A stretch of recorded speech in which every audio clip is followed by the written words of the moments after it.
Welcome back. Now, WikiLeaks founder Julian Assange has returned to his homeland, Australia. This after pleading guilty to violating US espionage law. During the 3-hour hearing, Assange pled guilty to one criminal count of conspiring to obtain and disclose classified US national defense documents. He hugged his wife and father at the airport as a small group of supporters even cheered upon his arrival. Listen in to this exclusive report.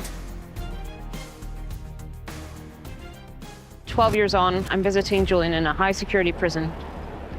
But this period of our lives, I'm confident now, has come to an end. And I think that by this time next week, Julian will be free.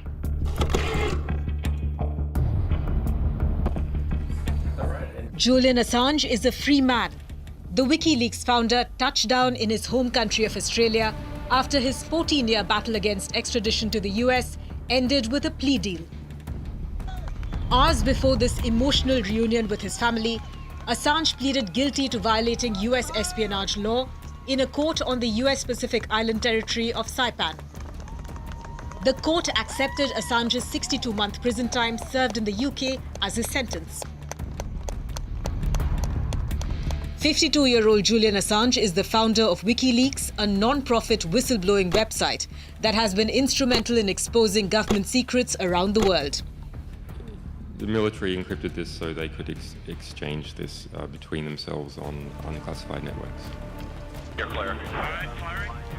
In 2010, WikiLeaks published a classified video showing a 2007 US helicopter attack that killed a dozen people in Iraq's Baghdad. The website released more than 90,000 classified US military documents on the war in Afghanistan and about 400,000 secret US files on the Iraq War. It was the largest security breach of this kind in US military history. The US accused Assange of endangering the lives of confidential sources by releasing the unfiltered cables. Later in 2010, a Swedish court ordered Assange's detention over an investigation into allegations of sex crimes made by 2 female Swedish WikiLeaks volunteers.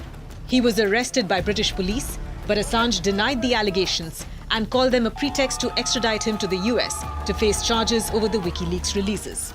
2 years later, after the UK Supreme Court rejected his final challenge against extradition to Sweden, he entered the Ecuadorian embassy in London seeking asylum. Well, it's great to smell fresh air of London again. In 2017, Swedish prosecutors dropped their investigation, but Assange had spent 7 years holed up at the Ecuadorian embassy in London.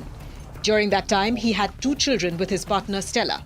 In 2019, Assange was carried out of the embassy and arrested after Ecuador revoked his asylum. He was sent to the Belmarsh maximum security prison, where he spent 1,901 days.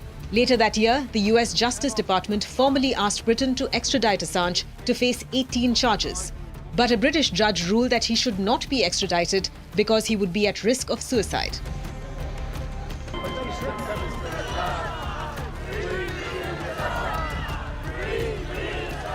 US authorities won an appeal after they offered to allow Assange to serve any sentence in Australia if convicted. In 2022, Britain approved his extradition, but there were concerns over the risk of abuse and ill-treatment if Assange was sent to the US. Now, after all of these years, Julian Assange has agreed to plead guilty to revealing military secrets in exchange for his freedom. Under the terms of the deal, Assange will plead guilty to conspiring to unlawfully obtain and disseminate classified national defense information. The court proceedings will take place in the Northern Mariana Islands, chosen due to Assange's reluctance to appear in the US and because it's close to his home country, Australia. Assange's guilty plea will likely result in a sentence of 62 years in prison, but the plea deal would credit the time served, allowing Assange to immediately return to Australia. The deal must still be approved by a federal judge. There has been growing pressure for Assange's case to be dismissed. His supporters say he acted in public interest by exposing government misconduct. But critics contend that his actions endangered lives and undermined diplomacy. So this resolution comes at a crucial time and reflects a shift in US policy on prosecuting individuals involved in leaking classified information. After all, it's a delicate balance between transparency and security in the digital age.